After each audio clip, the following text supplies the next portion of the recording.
posa na yo hamba papa molimo nangai ezo oui mbote na biso bandeko nyonso bozolanda biso juste toza na direct chaîne na biso chaîne ya handicapé moko boye évangéliste Benoît Nzinga kombo ya chaîne na biso Benoît TV toza na mosali na nzambe moko alobaka bien bandeko nyonso bozolanda biso mboka nyonso boza na Afrique na kati ya Congo awa tolingi koyamba mosali na nzambe moko mpona nga azalaka tellement très cher taona koyamba ye na miniti mokie kaka okozala béni mpe okozala consolé. C'est pourquoi yoka bien message na ye s'abonner ekozala esengo mingi invité na biso tozobenga mbala moko apôtre Fortina ao mosali na nzambe. Bonjour papa. Bonjour. Tika nzambe mona papa mona. Merci mosali na nzambe yeyo tozali en direct sur Benoît TV bandeko nyonso bozolanda biso mbote mosali na nzambe. Merci merci papa. En réalité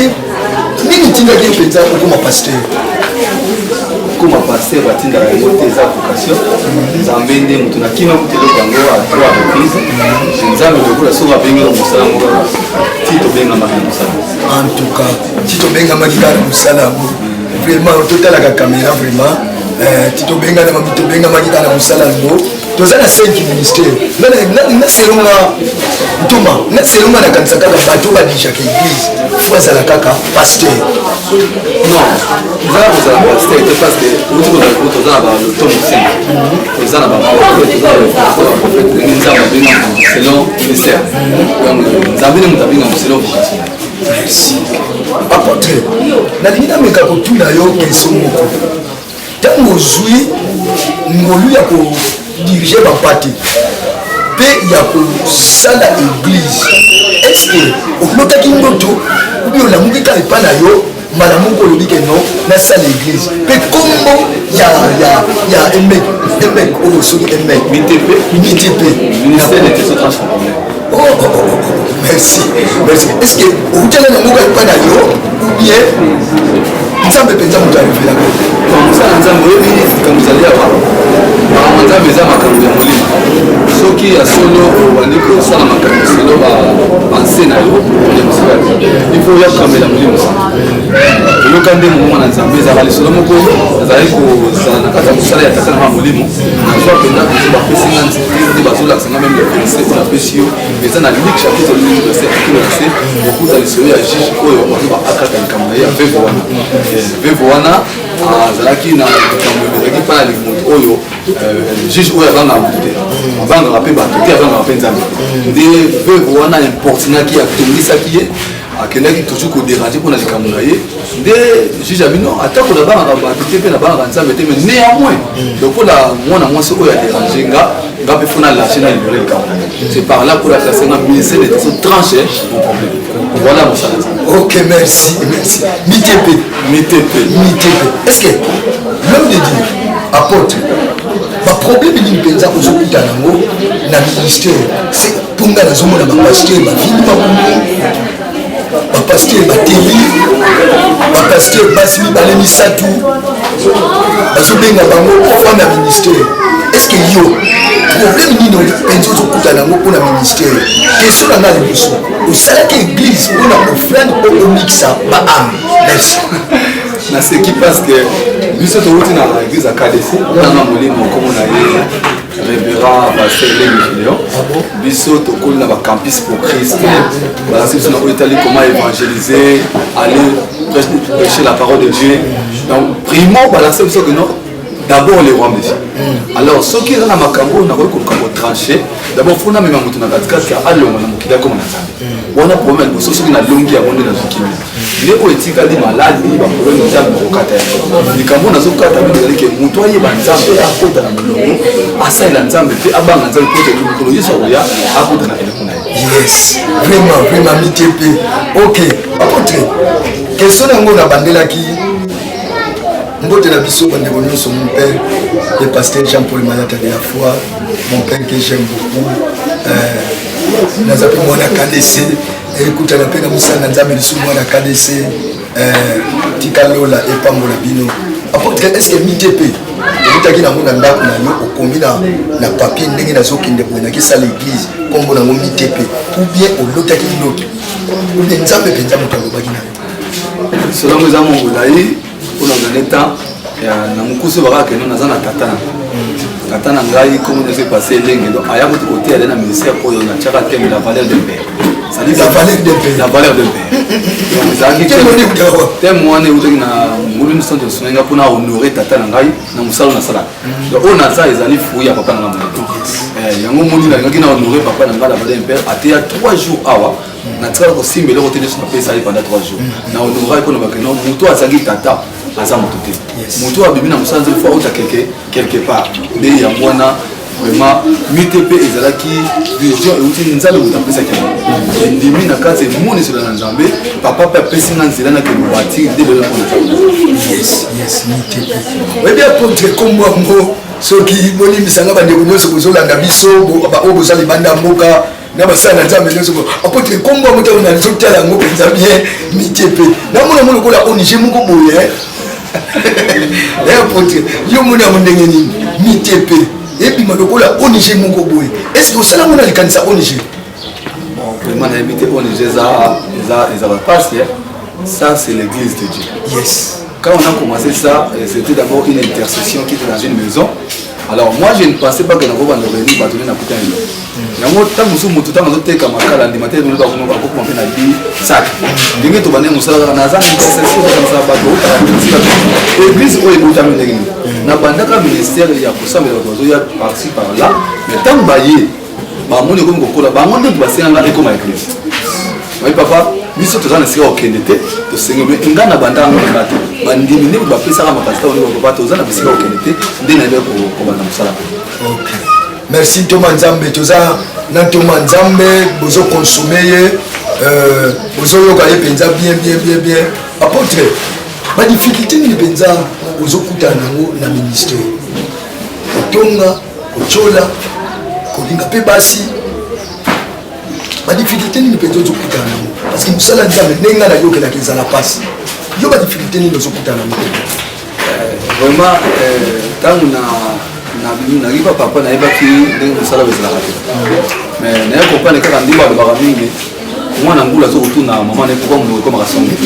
mais ntango mwana akomi kokola aye kokomprendre ke monoko mpe ekomaka songe donc pour comprendre mpasi ya mosala oyo faut yo kozala leader nde korencontre baréalité ebele il y a beaucoup de difficultés mépris bato soki banda bango na vie ya pasi bazokoka te so otali mosala oyo tobandango mingi na mosala na biso apart mosala nzambe nasala na armée alors kati ya ozasoda naza na armée ana force terrestre kibuku ekobetanga masasi wana toyeba te eza mosala oyo esenga na bana yango ntango tobandi mosala oyo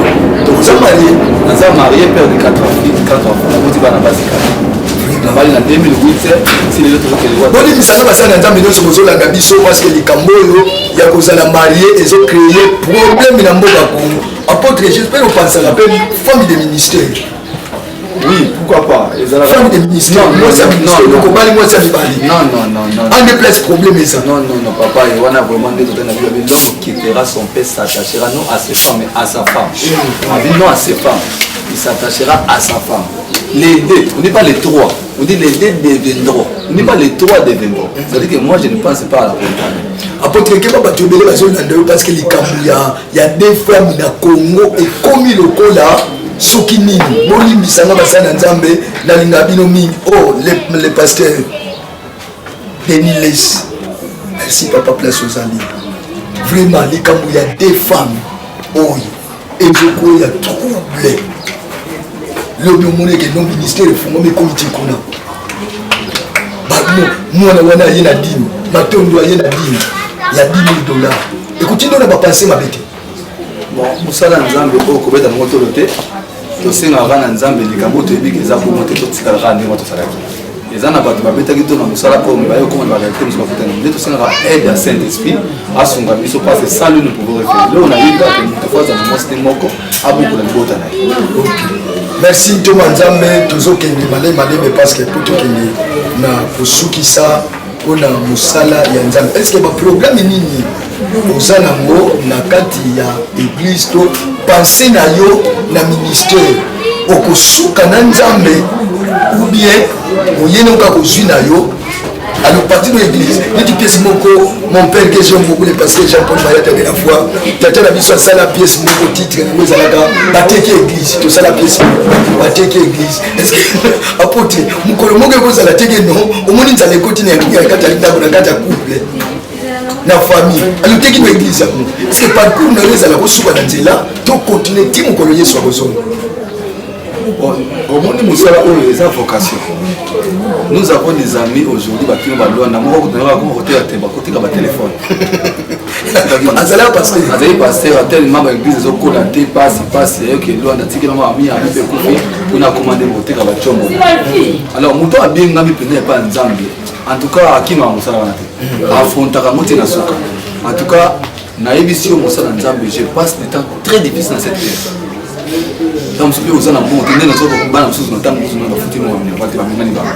Mais j'aime toujours dire parce que tout le monde a Christ sur la croix abandonné la croix à ceux qui n'ont pas. Alors si on dit Christ tout là qui est c'est cas qui est nous aussi ne pas qu'ils allaient chemin de l'autre côté de la alors faut accepter mon temps à tout moment au moins il monte mettre sur vous avez qui c'est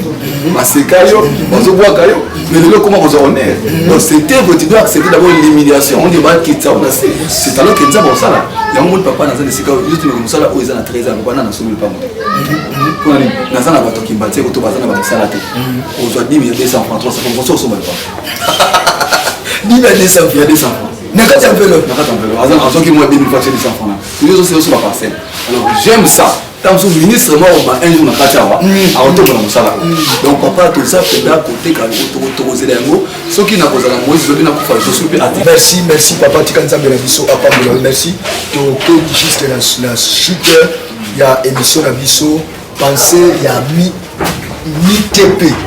Pensez à mi-TP. Bah action les apenza na MITP ozo s'organiser ou bien ozo se préparer comme na vu la tikino na fin de l'année. La première fois c'est na to martelé programme oyo ya tranche oyo ya au monde le na yebani na kata chaîne oyo par rapport ya ministère des autres tranches donc il y a monde ça pépinière donc on a ça pépinière il y a une vision où il y a une zone là partout va sembler la sécurité dans bazo bika azana sécurité akanga deuxième chose dans la action que dans le mois d'août avec qui est type pour mesurer Jérusalem yo zanan toujours comme on a 13e édition et ça rappelle je crois ils ont évidemment beaucoup de papa du colo wala ba terre biso ba passer à puissant nani oyo ali a mesurer une donc moi évidemment dans les éléments makasi ya mona août c'est mona mois d'août et on va parler on a qui est type pour mesurer Jérusalem donc évidemment makasi ya mona toujours mais je crois qu'à la nuit plutôt c'est le pas Pentecôte c'est que dans mois de mai awa quitter mon lit vraiment ya ngona musala merci apôtre Fortuné Tozanaye tika Yesu na biso apambola biso j'espère que na sika nana la présenter madame ok maman pasteur on a présenté madame maman pasteur le président anniversaire na nzaza mobali na yo namona elembo moko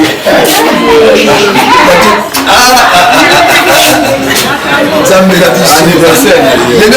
joyeux anniversaire est-ce que ba difficulté ezali na MITP ba difficulté nini ozokutana ngo lelo pesa anniversaire na yo tala caméra mon bon na mosala Nzambe beaucoup de difficultés ezalaka mais moto aza appelé pa Nzambe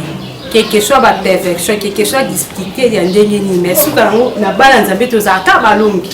donc victoire ezalaka na ka ya bana Nzambe oyo baluka ye na bosolo singa moko te mais avec Jésus nous ferons des espoirs et nous écraserons nos ennemis. Merci maman pasteur, maman Fortuné. Est-ce que likama boloba na Benoît TV ezali chaîne na biso, chaîne ya Nikape moko boye. Likama moko boloba pona Benoît TV. Bon, ya mingi vraiment ya koloba eza te mais tolobi ke chaîne nyonso to eloko moko ekokobimake na part ya nzambe toujours ekendaka liboso nzambe apambola chaîne oyo beaucoup de difficulté bokokokutana nango mais so toluki ka nzambe solo difficulté ekweyaka na se chaîne oyo ekende liboso nde nzambe apambola yo joyeux anniversaire mama tokofetele wapi ok nzambe na biso apambola yo merci Thomas. J'espère que tu ici awa j'espère que ça basana nzambe bandeko baza libanda mboka bazolanda yo c'est les personnes qui ko saluer kono na biso akozanga kozwa lokumu te merci totikeli micro. Oui, merci na bino na bino na abana suka na bino na bana banda naza na partenaire na Konjo naza na Londres je crois ça ni kolo kotoyo naza na Kenya na France naza na Mama Julia na France Mama Julia na France ozolanda bien Mama Julia na France ba mo biso naza na papa Alex na Luanda vraiment naza na belle fille bandeko tout ba soutenir biso musala naza na sacré côté kuna batela mosala oyo basoutenir biso nyonso tolo na professeur to ba awa na moni bato mingi na libanda vraiment basé ebele mona tanga bango eza te